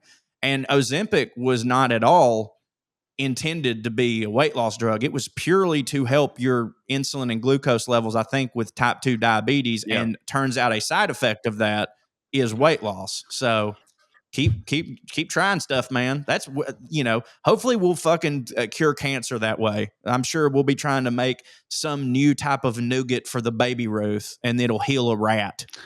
I mean, a ton of things have been purely accidental, that hit penicillin. Yeah, very famously. Yep. I got another one of these like it's been a while, but you know them clips where like British people are stupid. Yeah, I do. I got another one of those. Please. This one's not as good as the previous ones I showed, but it's still pretty fun. Again, apparently, I guess this is they have people. They have reality shows in the UK too. Reality shows in the UK too that are just about people getting it started. Apparently, that's also popular over there, and this is, I guess, from one of those. Anyway, so here we go. Stop me if you can't hear it. Otherwise, let it ride. Here we go. Believe in mermaids. Yeah, I do, but you know they're meant to be evil. They're not actually meant to be nice. Yeah, do you not know it? Yeah, I've heard this. And they only protect women and children. They hate men. They've got swords down there. Swords, they've got weapons. And that's where so many people go missing on the sea as well, and they say it's like the evil Bermuda Triangle. So that could be something to do with a mermaid. I don't remember the Little Mermaid being like that. No, because they sugarcoat things. That's not the reality. No, mermaids are like vicious, babe. Yeah. Claws, long vultures. teeth. Do they have hands like us? A few people in this group could maybe be. Do you? Dude, She's not even positioning that like it's a conspiracy theory. She seems to be speaking as though like we all know mermaids. They're vicious. Right, yeah, but like that. They've got swords down there. They've got weapons, babe. Yeah, right. The oil rigs. But like she talks so slow. It's wild. Yeah. But also that I don't know how to explain. It's like they're all also just making this very like dumb British sound the whole time. Yeah. You know, yeah. It's like I don't know how to explain it, but you can like it's like a bunch of British people just talking over each other. That just this sound emerges from it. It's like a vocal fry, but vocal chips. Right. Yes. Exactly. That's good because that's what vocal fry is when a girl kind of talks like this, and there's that undercurrent. Dudes do it too. Isn't this like more of that? Like yeah. But vocal fries like this, but but also, and they have that. Serious? You serious? They definitely. That's vocal fry, isn't it? Yes, it is. They British people when they talk, and I love them, but they sort of have this like as they're saying the words, like this constant bass tone underneath what they're always sort of going. I know. No matter what, I never thought about that. That's but you're right. It's kind of like this weird, like British just tone that exists or something that like, and again, especially when you have a bunch of them together, like just all talking at once. There's like a hum to it that different frequencies. Like the hum of a dumb British person. Yes, it's like Seven Bridges Road for dipshits, like all sorts of different. Yeah, that's wild. I've never thought about it, but that really came through in that video. Right, I know. It's something else. But go ahead. Mermaids, like in pretty much all of those things, like unicorns also were originally like vicious. They thought it was a thing. Yeah, right. I mean, now they're on little girls. Yeah. Notebooks at school and stuff. They're like Precious is all get out. Little Mermaid, obviously, all-time princess, but like mermaids too were vicious, the original versions of them. And I think that almost everything is like that because how the past was a nightmare. Oh yeah. I think that like almost all of like Tinkerbell, the fairy stuff like that, but like fairies like steal babies and shit like that. They fucking wild and mean. Angels. I don't think there's an example of anything. I don't think folklore, cryptids, or nothing that like started as benevolent or kind or cute. Or Santa. Any of that. Yeah, okay, Santa. But he's not as any of these super ancient ones. Santa, and this isn't in other countries there's like Krampus or whatever. Yeah, Krampus. And like there's that's a like black, the Antichrist. Philip or something. You know about that guy? Black Philip. I don't unless you've Black Philip. Black also be a name for the everybody. Here comes Black Philip. So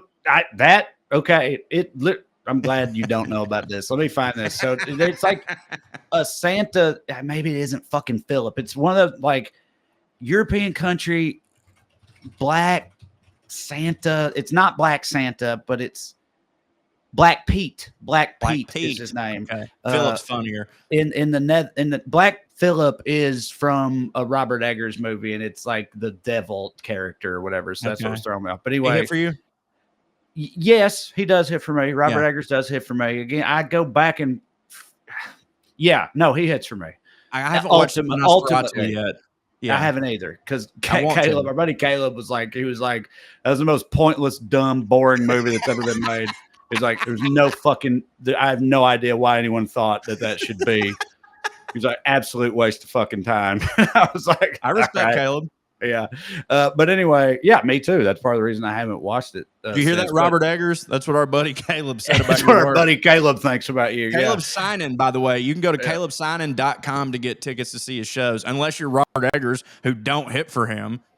That's right. Yeah, but anyway, Black Pete in the Netherlands and Belgium is like a Santa Claus-esque character. It's like around Christmas time. It's something. It's like, it's an analog that they have over there, and they have like festivals of Black Pete and shit like that.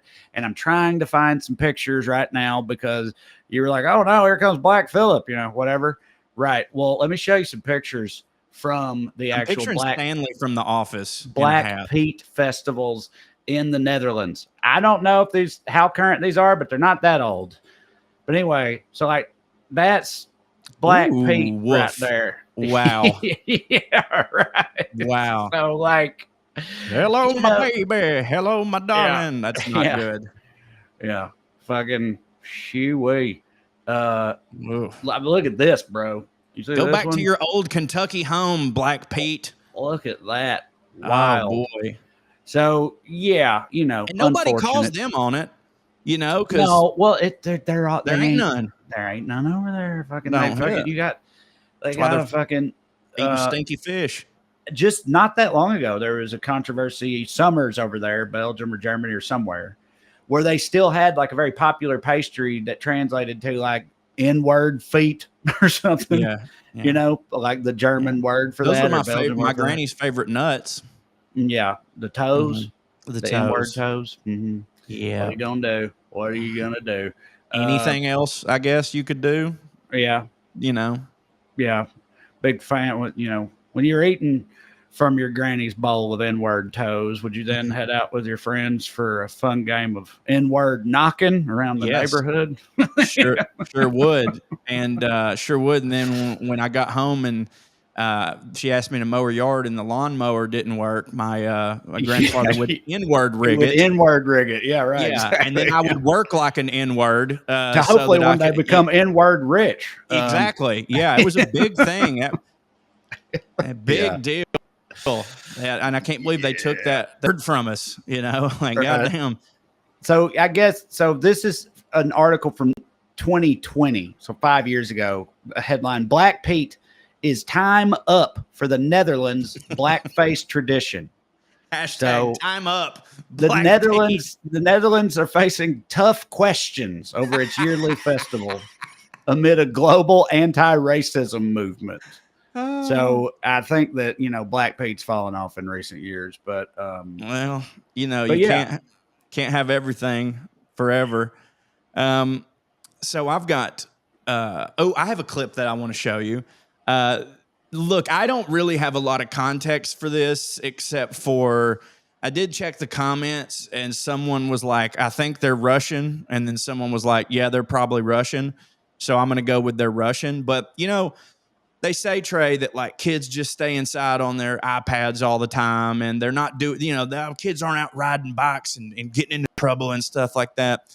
And I'm sure that it's true that it's less, but this really warmed the cockles of my heart when I saw these two boys just looking like straight from a 1970s or 1990s movie. They're still doing it in other countries, Trae. Check this out. Whoa. Yeah, I was down, but now I'm up. I was down, but now I'm up. Yeah. It's all God this Look at those guys. Why he pulled a cat out of his fucking jacket? Oh, shit. I missed that part. I forgot about it. Hold on. Yeah, living life. That's true. Living life. Fucking ripping cigs. Got your own. Look at that. See? It's all God this ain't no love. Yeah, boy. I used to be stuck in that that fucking rule, man? Isn't that the coolest kid you've ever seen?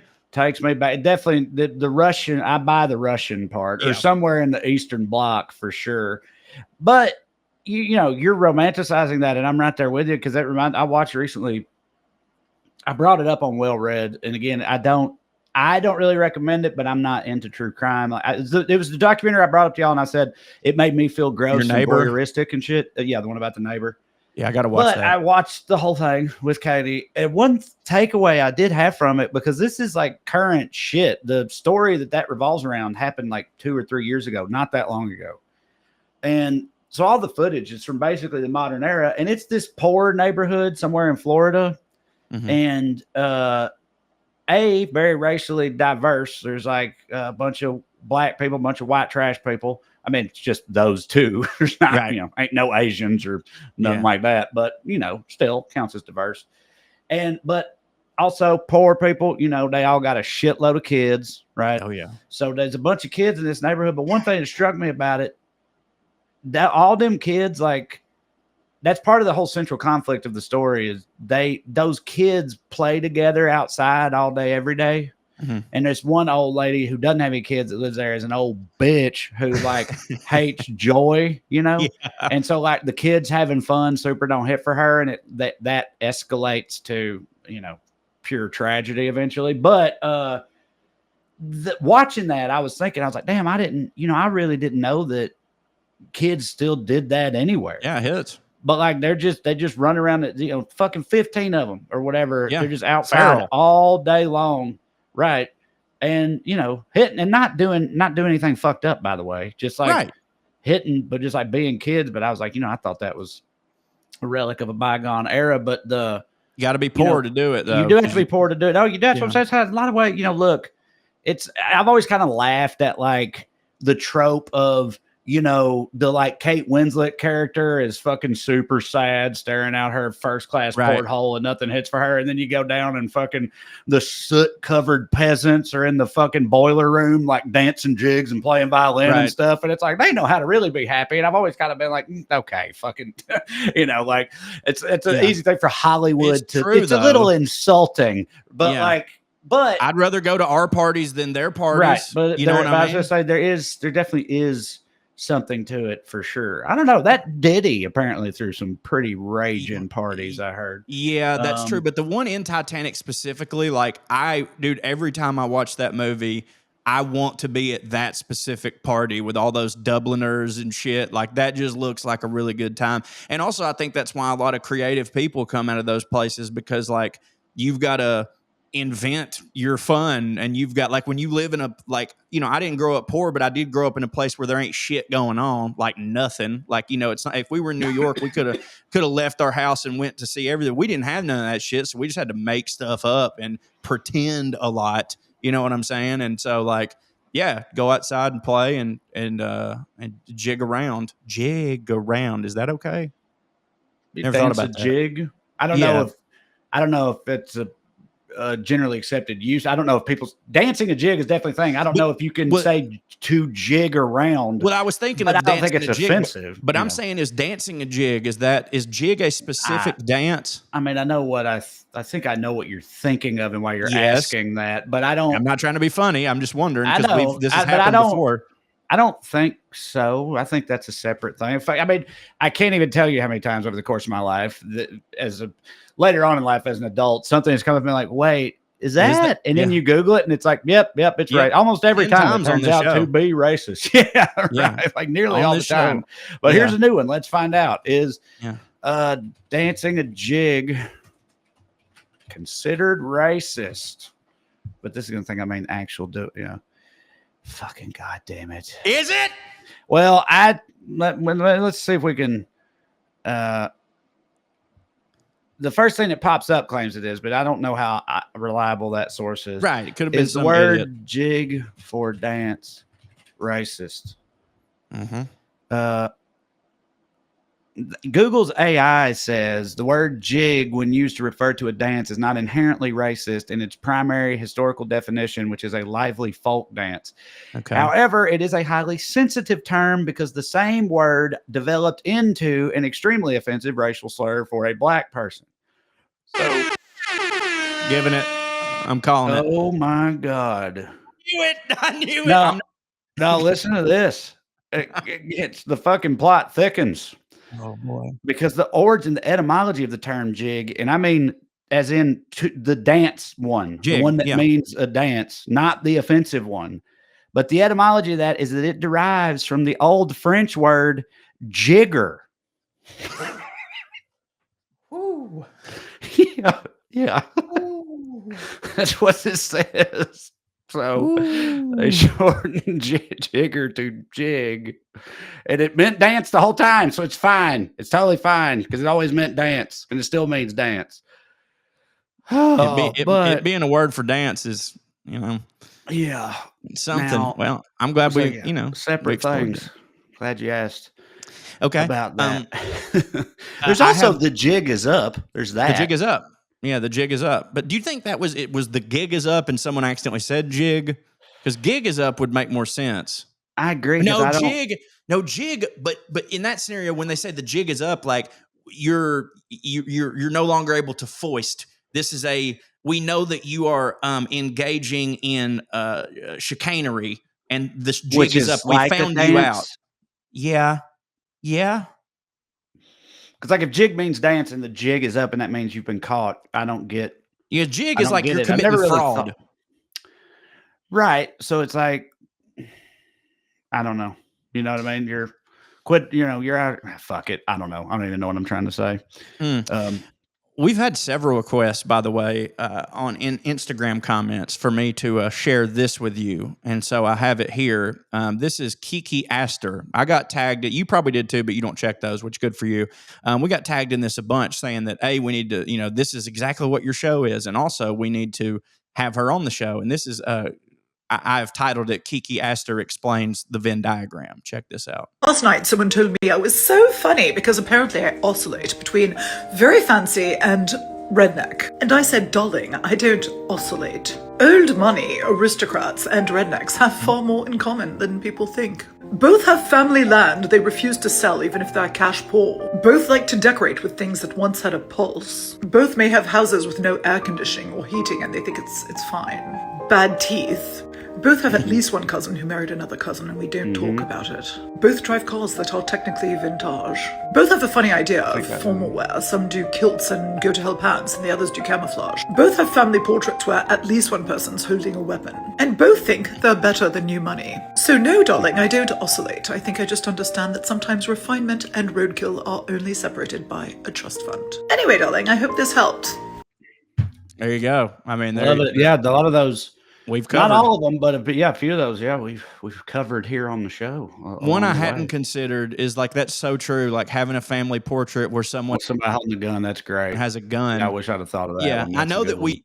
Yeah, I know that we did an episode on guns, obviously, but like, yeah, when you see now like those families who are making those Christmas cards trying to be like super Second Amendment, like, yeah, it would not be odd to see Prince Philip and them doing the same thing with their fucking Fox guns. You know what I'm saying? They wouldn't be trying to make a point about, hey, come in my house and I'll blow your head off, but whatever. Yeah, no, that hits for me. Did you fuck with her? Now, but this was the other day. I just found out about her and I've since started following her. Haven't learned anything. She's a romance author. Is that what it says? Yes. So I do. I would, because you like romances, don't you? I love and authors. Yeah. Hey, matter of fact, why don't y'all keep tagging us in Kiki's thing? So then when I pitch her on coming on the show, she'll be like, "Oh, I've heard of these idiots, these imbeciles, morons." Yes. Yeah. Did you see where Pope Leo did a letterboxd? No. And announced his 4 favorite movies of all time. Is this a bit? You doing a bit? This about to be a joke? No, not a joke. Oh, okay. Right. No, it's true. He didn't actually. I don't think he did a specific. I don't know. I thought you were going to be like, I don't know, Brian's song. It's about the Bears, like Brian's song. In fact, I was doing Ferris Bueller's Day Off. Spotlight. Yeah, I was trying to think of like Chicago things. Yeah, yeah, Chicago. Blues Brothers. Yeah, Blues Brothers. That's a good one. I was also hoping that. No, what would if you? So none of those are that. What do you think his are? You had to guess. I mean, he's the Pope, so right, exactly. I feel like For I one don't of know, them, like definitely the think bicycle Angel. thief. No, it's a good I guess. was thinking like some like super classic fucking Right. European like movies that are not crime, so no Scorsese. Only one of them. nothing. Only Like one not of them. Dogma. I'm betting. No. Well, I'll give you a hint. Only one of them is a foreign film, though one of them takes place in a foreign country. It is an American film. But only one of them is, and I'll say this: the foreign film is an Oscar-winning foreign film. Okay. So is one of them Left Behind, the Kirk Cameron classic? No. Yeah, I mean, look, they're all good movies. He has good Okay. choices. It's a Wonderful Life was his number one, Right, which I begrudge makes no sense. man for putting that. It's not Sure. on my top 4, but Right. this time of year, I sort of start going, is it though? Because I love it so much. I love that movie. It also, that totally that's the kind of movie that I was trying to think of a minute ago, but I didn't land on that, where it's like, it's a classic, but it's like saccharine. Yes, very much so. Yeah. So it's like, even though it's dark, for a priest and everything, it's an okay choice. Yeah. Ordinary People, which is a Robert Redford movie that I've not seen. I've not seen it either. Yeah, I've meant to, but I haven't. Yeah, me too. It's been on my list for a while. The foreign film, Life is Beautiful, the Roberto Benigni. I swear to God, I almost said that. I was trying to lead you into it. Yeah. I've never seen that movie. I know you have. I'm sure it's. I have. It's sad though, right? Because the whole point of it's Life is Beautiful. It's Holocaust. Is it Holocaust? Yes. Even just the premise of it, dude. You hear it and you're like, "Fuck." He's a dad who, it's just him and his little boy. They're Jews. The Holocaust is happening. He keeps up a charade. Let's play make believe with his son the whole time, so his son doesn't know that they're in the Holocaust, right? Yeah, it's fucking. And then you'll never believe it, but anyway, whatever. You should watch it. It's a classic. It's a bit of a fucking tearjerker. Most people just remember, Roberto Oscar Benigni. speech. Exactly. Yeah. Climbing over the stuff. Up there, yeah, being and super spaghetti-fied. Well, man. What happened after that was he had a little heat in America, in actual Hollywood, because of that. And I don't know if it was the very next thing, but one of the very next things he did off of that heat was he made Pinocchio. And it was bad. And people were like, "What the fuck is this?" I actually think I don't even know if I ever saw that, but I think that maybe it's one of those movies that people are like, it wasn't that goddamn bad. But it was definitely one of those things where it came out and people were like, "What the fuck?" No, because that was pretty much in America, but I think he kept hitting in Italy for maybe he does. I don't know. And his last one here, which, dude, my problem with this movie, I understand. Now, I need to go back and watch it now that I'm older and appreciate cinema more. But this movie was just one of those that played over and over again on the TV. And even though I now like musicals, do you know what it is? Played over and over again on the TV when we were kids, and it's a musical, and like I said, it's an American film, but it takes place in a foreign country. The Sound of Music? The Sound of Music. Yeah, The Sound of Music. Boo. You know what I mean? Like, whatever. I know, though, that I'm in the minority. That's a beloved. Yeah. No, I'm with you, but I think it's one of those things. That's one of those that, like, as a kid, I was just like, this is boring and gay and dumb. Yeah, me too. Whatever. But I bet. And it's like, I probably couldn't appreciate it, but because I felt that way about it as a kid, I have no interest in. Like, when I think about it now, I'm like, nah, I'm good, right. I'll just watch Inglourious Bastards again. That'll be fine. Right. But because, I mean, dude, it's Julie Andrews and Christopher Plummer, and they're up against the Nazis and shit. I mean, and the whole deal in that movie is like, they're having to run because he is a German guy, but he doesn't identify with the Nazis. So he's having to get his kids the fuck out of there. And also Do, Re, Mi, Fa, Sol, La, Ti, Do somehow. Right. Yeah. So those were his movies. Wouldn't be mine, but yeah, I'm glad. I mean, I respect the fact that, save for It's a Wonderful Life, they're not Jesus-y. You know, I definitely respect that too. It would be funny if he was like off top Pulp Fiction, you know, he seems Shawshank, fucking, yeah. you know. I'm gonna go with The Thing and Tremors. Those are my top 4. Did you know that thus it's like spake the Pope? Yeah, he does seem like, I mean, fuck all religious leaders, I guess, but he does seem like a pretty cool one if you're gonna have one. Yeah, well, he's American, bro. Fucking that's right. Did you know that it is now like amongst film bros and whatnot? Like, I don't know if you slip into the treachery of film Twitter or whatever, but like it's pretty easy to spot someone now who like is clearly in their first year of film school or something. Shawshank is apparently the new. It's cool to be like. No. I know, right? There's that Office meme that people use, and Michael just don't. Please, I agree. Yeah, I could not agree more. Like, I get the notion of being like anything popular must not be too good, but every now and then something comes along where I say this falls under the category of 50 million Elvis fans can't be wrong. Right. Every head must bow, every tongue must profess. Yes. Type the yeah. It's timeless classics, you know. And I know this that status for a reason. And I know this because it has recently jumped back into my night slot of movies that I watch every night to go to sleep.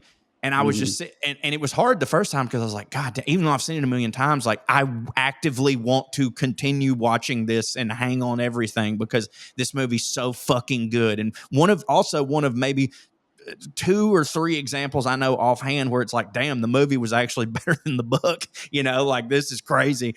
And I think I'd like Googled something because I was curious about like, you know, fan theories about it. And then like, I ran into this whole thing of like how like that's apparently their go-to. Well, actually, it's not even really technically that good. And it's like, what the fuck are you talking about, dude? I hope y'all die.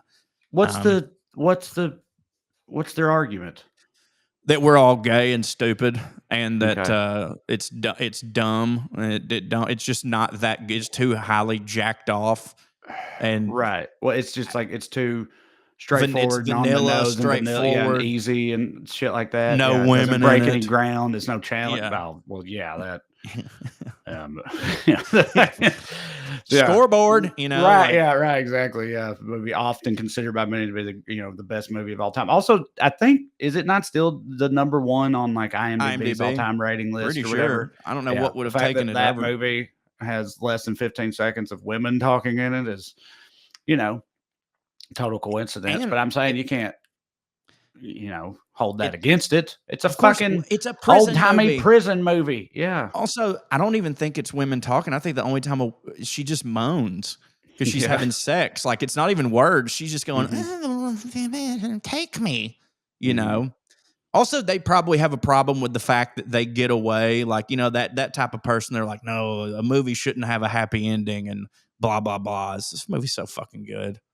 Yes, it is. Fuck those people they don't hit. One last thing from that movie, a line that tickles me every time is when when they've got the bet on which of the prisoners is going to cry first, and old boy is trying to coerce his bet into crying, and he's like, hey, fat ass. And he goes, boy, I tell you what, you're going to love it here. Got a couple bull queers down there that are going to love you, especially that big old mushy butt of yours. That big old mushy butt. And he pauses before he says it. He goes, that big old mushy butt of yours. Mushy butt. Oh, and then that guy got beat to death. Movie rules. Movie does rule. All right. That's all I got. That's it. I say. Yeah. Y'all come see me on the road. Go to trackrider.com. Oh shit! Sorry. Yeah, go ahead. Yeah. Okay. If you don't want to, I won't do it. It's fine. I just forgot. Here we go. Subject line: 50 Shades of I Hate Gray. I couldn't agree with you more about the sinister. Oh, by the way, email us at puttingonairs@gmail.com. Sometimes I forget to say that and assume everybody's just been here forever. But if you're new, email us at puttingonairs@gmail.com. I couldn't agree with you more about the sinister invasion of the color gray. There are grays that I admire, but everywhere. If you look at real estate listings online, which I like to do because it's a socially acceptable method of breaking and entering, it seems that the interior of every damn flip house has been cursed with the color gray, including the floors. For the love of God, what the hell is it with these people? Were they born face down in an ashtray? Some mistakes have to be made once. I owned a silver gray Subaru Justy, a car so small that almost qualified as a suit of armor. In many ways, it was a good car, but when the weather was rainy or overcast, it became invisible to other drivers. After nearly being run down once or twice, I learned to give truckers a lot of extra space, and I will never own or drive a silver gray car again because I prefer to be alive. Earlier, the same dealer tried to sell me a lead gray Subaru that resembled a filing cabinet on wheels. I now drive a red car. P.S. What is the secret meaning of Louie Louie? Marjorie. I don't remember.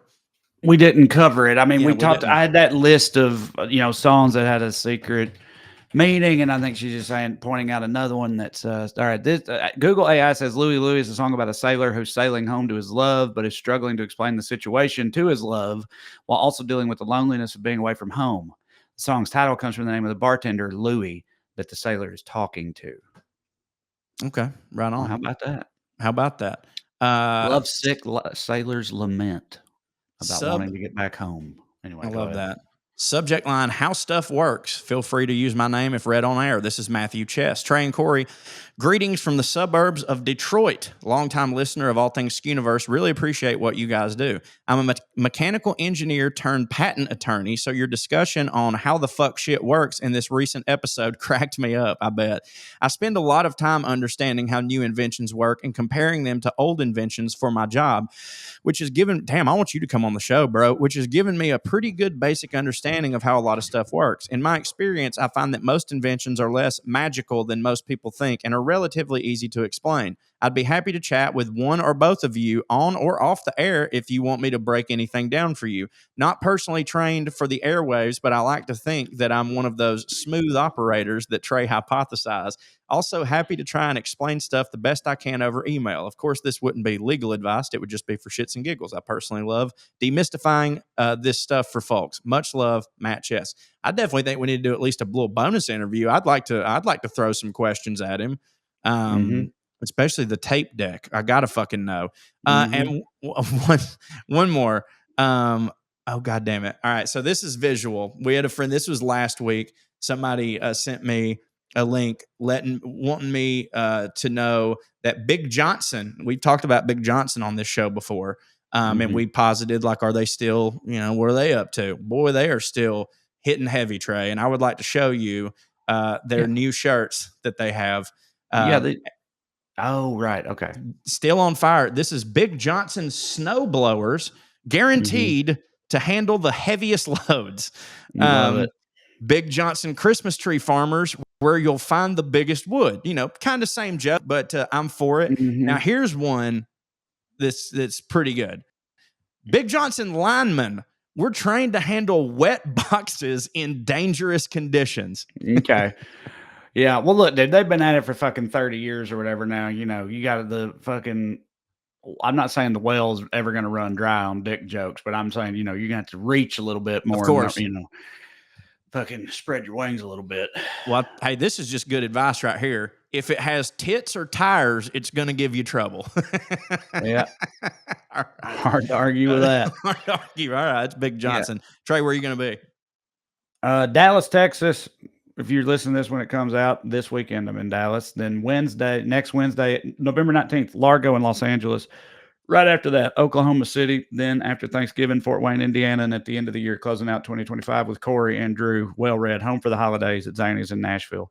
Ton of other dates already up at TraeCrowder.com for 2026 as well. So please go there, check them out. Come see me. Love you.